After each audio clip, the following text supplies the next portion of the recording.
Hello and welcome. Thank you very much for joining me. In this video I would like to talk about the economical programming. Today is 14th of December 2020. Economical programming, it's a really complex topic again. I don't even know where to start.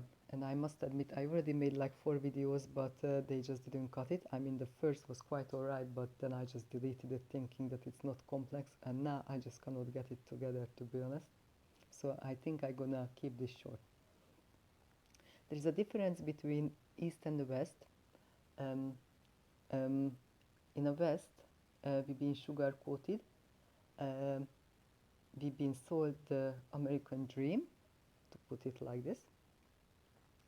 And also because of all the available goods, products, technology, entertainment, we do exactly the same as the East. So we work more than we should. We're gonna give up our time to make money. In the East is different because they haven't been given any perks, or not up till recently. Recently, I mean in the last 5 to 6 years, 5 to 7. In some cases, that's the rule that you have to work 12 hours and 6 days a week. The outcome is exactly the same. The same thing is that we spend all our time, or most of our time, in the workplace, and then also through this, because we are buying and they are producing, somebody is getting rich. Now, the American dream is a funny one and an interesting one because it motivated so many people and it goes all over the world.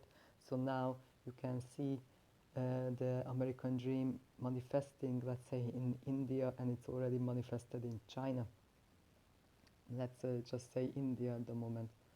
So this kind of ideas travel always through the whole of the globe. And while we might see disillusionment in our part, they just really try to make the most of it in their part.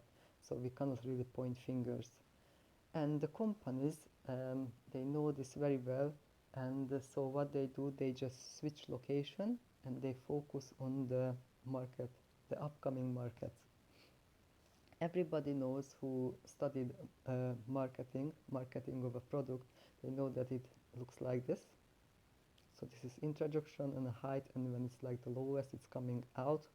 But so everybody knows still it's not drop dead. You keep selling it.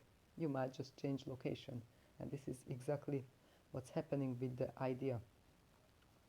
Now, also because it's 14th of December 2020, there are different other things we have to be careful or wary about. We can also see a big push of things, companies and workplaces moving online, which means that the normal lifestyle we were so used to, what I mean is the normal distractions we were so used to once, going out in a cinema, art shows, travel, restaurant, and so on and so on, they are almost non-existent anymore.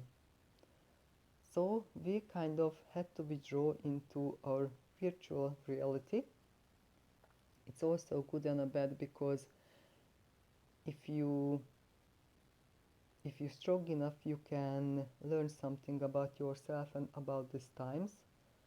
But if you are not ready, you're gonna really feel the despair. And however, it's not right either way. It's not about being strong or not so strong, it's just not right. But this is not really what I wanted to come out with. What I wanted to come out with is that why the job security, it's not there anymore, why by design you cannot reach your goals. It's simply, let's go back to that American dream era. when everybody was so motivated to go to work and work real hard or even more than one job, so they can achieve what they wanted. They can buy, they could bought the house, they could buy the car, they could go on vacation, and everybody was happy. Meanwhile, as I said, the factory, or maybe I haven't said, I don't know now, there was someone who got rich, and that was the factory, that was the company rather than the factory. Um, Speeding forward in this day and age, if you think about it, that company uh, didn't get rich in 1 year or 10 years or 15 years or 50 years. It was constant and steady, and then the wealth being passed down from generations to generations. Why? The huge amount of population was really working just hard to kind of consume, thinking that that's gonna give them the happiness. Those who were on the top, who owned all these outlets, companies, they just got rich, and now it's the point when they don't need our money anymore. Just think about this a bit, please. If you were to generate wealth for, let's say, 100, 200, 300 years, period of 300 years, you will realize that there is no more money you can make, or actually, because you know already how to make the system, you can make as much money as you want. You most likely also control all the resources, natural resources too, and the land. So my point is here, in that period of time, they needed you and the people and me. I wasn't even alive then, but you know what I mean, to really participate, to work really hard. So they gave us the benefits, they gave us the perks of the job, and the pension, and so on and so on.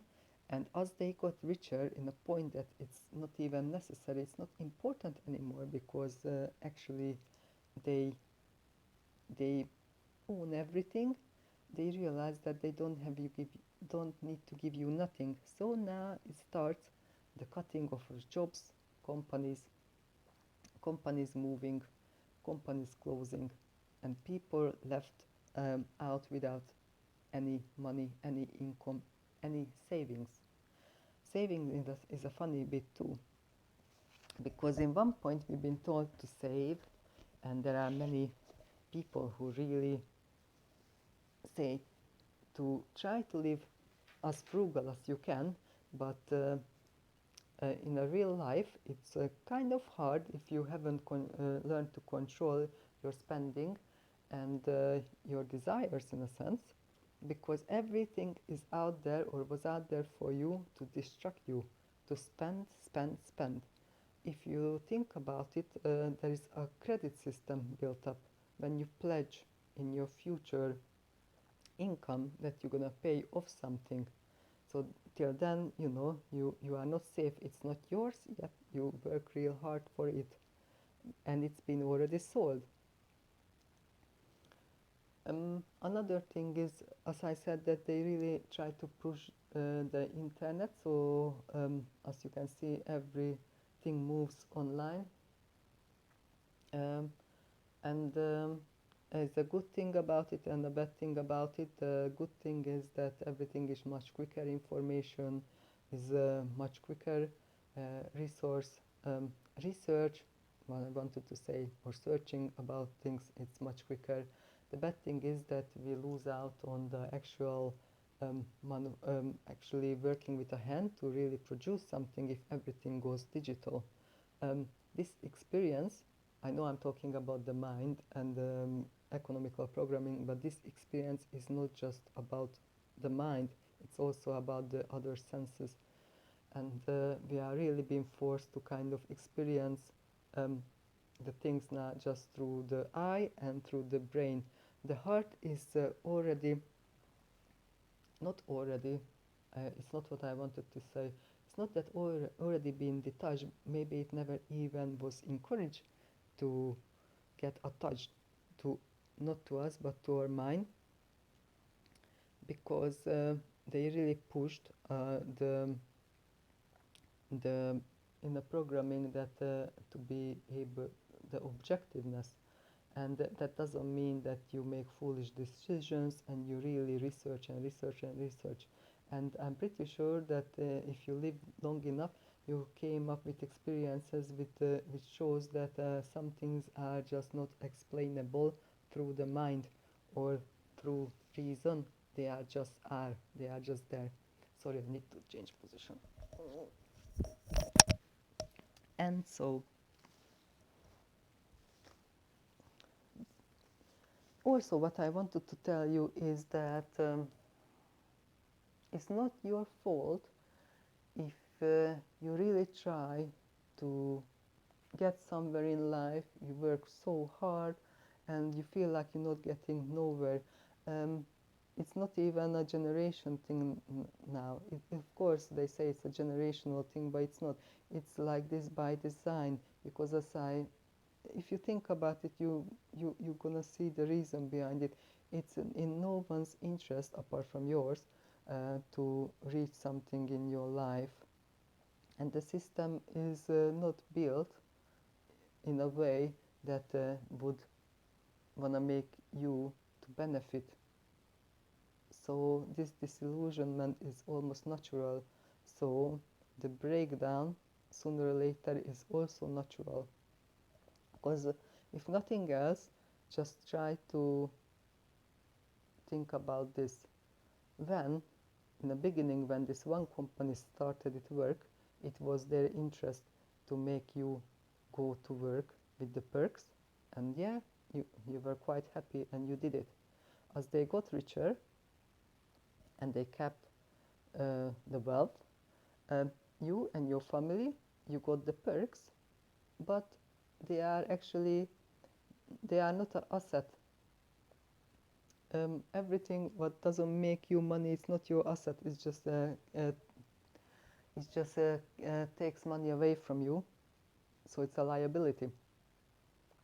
But we are not really taught this. We thought this, that a house is an asset. No, it's not. But we all have to live somewhere. It's only is if it generates money for you. If you just live in there and you pay your mortgage, it's not. It's your reliability. Same with your car. These are the biggest things. So everything is kind of built like this. So there is no surprise that most of the people feel that they cannot get anywhere, and even if they try really hard and they are really ambitious, and they're gonna have a trauma and they're gonna have a breakdown, and they're gonna believe that they are not good enough and they are not clever enough, and but the breakdown itself, as horrible it is, it's a option. It's the way that you can see or experience things in a different way, and that is gonna, I experienced this in my own life, that's why I'm saying it like that. That's gonna give you the, that's gonna teach you how to surrender, and then from then how you gonna reconnect with your heart. I would say that's what we can learn from it. Also, I really understand that this time it might not help anyone listening to this, so I would like to just to add this, that um, if you are really struggling and you have your family, and of course you have to keep the family safe and you have to feed them and you need clothes and you need shelter, um, and you need to go to work if there is somewhere to go. The only way you can come out from this without having to experience the trauma, which is, as I said, it's already too late because there are too many people experiencing this trauma. But if you are not one of them, you're just starting out in life, and you still believe that everything is gonna be fine, and it will be. but like maybe in a different way. So going back, if you really struggle, um, you need to understand that the only way to be able to come out from this is to cut down on your expenses as much as you can. um, Stop paying for things you don't use or you won't need, and try to be a bit more frugal in a sense, because if you need to work less, then you're gonna have more free time to really figure out what you need to do to really support yourself and your family. And it's not the it's not it's not gonna work out if you just keep working more and more and more. You really have to think what you are doing and why you are doing it. Of course, why? Because of your family. But apart from that, stepping it a bit further up, if you if you are okay with all this and you still have your job and you kind of making good money, but you are not happy, you don't feel fulfilled, and you've been in so many holidays and in so many locations, and you have so many handbags and dresses and I don't know what else, you might find that you are looking for something else in your life, and you might even started your own company, which is like a absolutely different topic. You might need find the need to do something more conscious, more aligned with what you are. But I think it usually comes in this ways. Like first you are employed, and then if you're fed up with this, you really think it's not for you, no matter why. But let's just say that you are really ambitious and you work really hard, but it's just not for you to be an employer.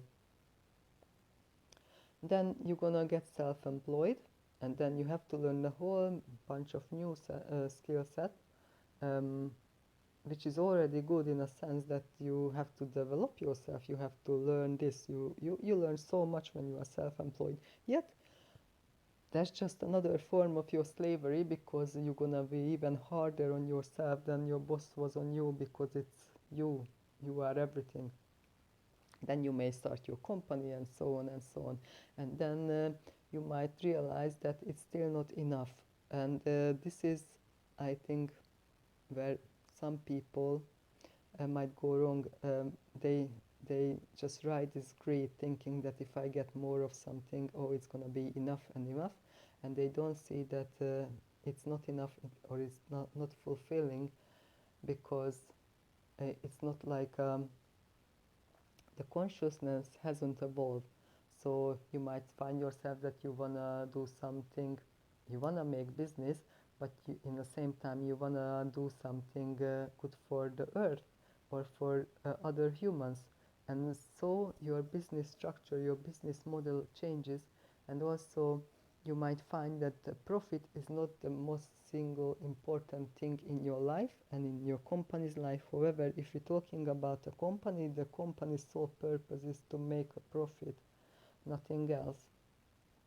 But I think it's about to change now. This is like the darkest of the times, but it will change as many people gonna realize that you can make money, you can make profit and help others or help the earth itself. Because if you think about it, it cannot go on as it is, because the earth itself is finite. The resources are finite.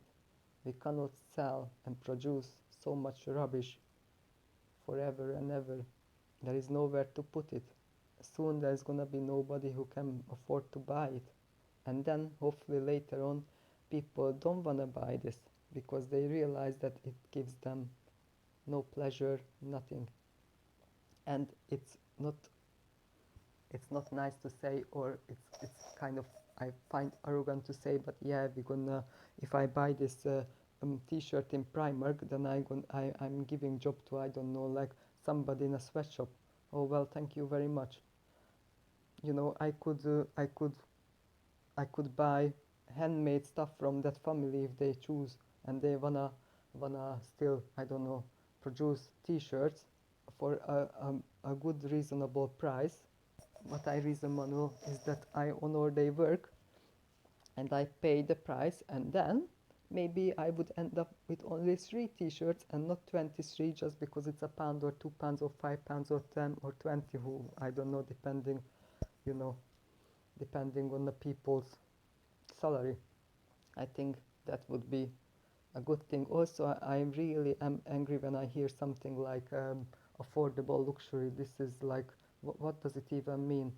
It's like a luxury item can never be affordable. That's why it's luxury. Telling you that it's affordable luxury is just means that, yeah, you're gonna scrape a bit more, and then you're gonna be able to buy it, but you know, it's actually, you're gonna still have to put more effort in it to be able to have it.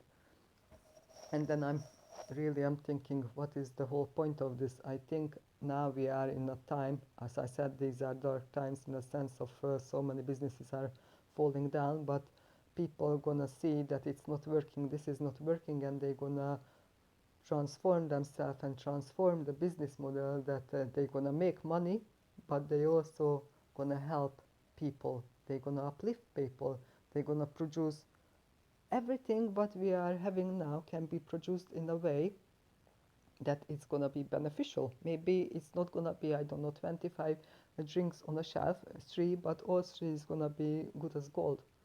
Or the clothing is the same. Because let's be honest, uh, I don't know, I'm not one of those person who can get very excited if I have a new thing. I can go without, like, you know, I'm happy everybody needs new thing. I'm a girl, you know, I like new things, and like, you know, everybody likes that, but you know, it's like not, it this is not how I validate myself. This doesn't make me happy. I always say to my friends and family that I want, if you want to buy me a present, buy me an experience. Like, let's say I would love to try out like drifting in a car and stuff like this. That's an experience. That's something I hopefully gonna remember till the day I die. If I, you know, if you buy me like a, I don't know, and books, okay, I love books, but if you buy me, I don't know, a top, oh, okay, nice, nice, and that's it. Like next season, it's already out of the window, isn't it? So yeah, I really don't agree with this. Ooh, I really just rumbled on now, didn't I? I'm so sorry. Um, But yeah, this is what I really wanted to say about the economical programming, that going back to be like proper, is that if you the only way you can break out from it without having the trauma is that you carve out time, and to be able to carve out the time you have to give up some stuff, so you don't have to work that much. And as I said now, like, so many businesses are just going down anyway. Unfortunately, this time is already upon us, so it's kind of already late. But let me just give you a metaphor, or like, I really like to, how I could explain this like in a best way is like the chessboard. In a chessboard, there are so many pawns, and then you have the rook, the bishop, the knight, and then you have the king and the queen. And then, if you think about, we are all the pawns, but our job is to reach the other end of this table. We go, go, go, go, go, go, go. Hopefully, we can, when we reach it, we can turn into something else. And what is the point of having that king there? The king is old, it can only go one in any direction. It's just a liability, really. The other other others on a board, they means they have their reason, but the truly amazing one on a board is the queen, and because the queen can do almost everything what they want. So I think what I wanted to say, going back to the economical thing, if you can see how this metaphor can relate to what's happening now, we are like all pawns, and what you have to learn how to, and to go to the end of the board and become like the queen. And that is gonna be the transformation. As I said, the most important is to carve out time for yourself, to really try to think how can you secure your life, your livelihood, your family's livelihood. And unfortunately, most of us are stuck in cities, and so we rely on everything: food, food, electricity, everything, which is not bad if we would be able to get this from other sources who are living in a countryside. Then it could be a normal exchange. And if you want to live in a city, it's fine. If you want to live in a countryside, it's fine. And I would still buy your produce. But they try to shut this all down. However, in many parts of the world, there is like a big movement, and people are trying to find their way back to nature and to be a bit more self-sufficient. And I think this is the point I wanted to come to, actually, to try to be as self-sufficient as you can. Now, I'm not saying that you have to go out and dig the earth, and if this is not something you wanna do, but you have to find a way to make yourself stronger, so you are not relying that much on that system which is actually got rich on you, and now because it doesn't need you anymore, it takes away everything from you. Not to mention the pensions. If somebody is waiting for the pension, that's another cup of tea. You have to learn how to invest for yourself, how what to invest in, and so on and so on. But mostly, I think really the most important thing is to make the conscious choice. It's not a conscious choice. Your mindset have to evolve. Your soul has to evolve. That you don't want to make money just for the sake of money, for the sake of profit, and to be safe, and of course your family to be safe, but you have like a further aim. Your goal is actually that you want to help others too. And it is possible, it truly is possible. We just have to rethink how we do everything, really, but it is possible. So that would be my take on the economical programming. I'm sorry it got a bit emotional. But yeah, this is generally, I think, in really wide brush strokes, what I'm thinking about it. Thank you very much for listening me, and in next videos I am gonna go back to be a bit more proper, and I'm gonna talk about how the affirmation can change your life, how to support you, whom to listen to. I'm gonna tell you this right now. If you wanna start, you can really start with Louise L. Hay, because she is the best. And there is also the Silva technique, which is Mind Valley, I think, revamped us. I mean, Mindware is the one who revamped this now, but generally is the Silva technique. And then further on, we're gonna talk about the trauma and the consciousness checkpoints. I think those are gonna be the new topics, and also I would like to make a bit of a relaxation videos too. It's not gonna be ASMR, or not, I don't think so anyway. Relaxation, what I mean is, because it is a season of love now, Christmas, and so on, we're gonna learn how to hijack um, social programming for our own benefit and for the benefit of others, and we can do this also with meditation. I think it would be beneficial for us to realize we can do this too. I think this is what I wanted to kind of put into words today and record. Thank you very much, and have a lovely day. Thank you. Bye.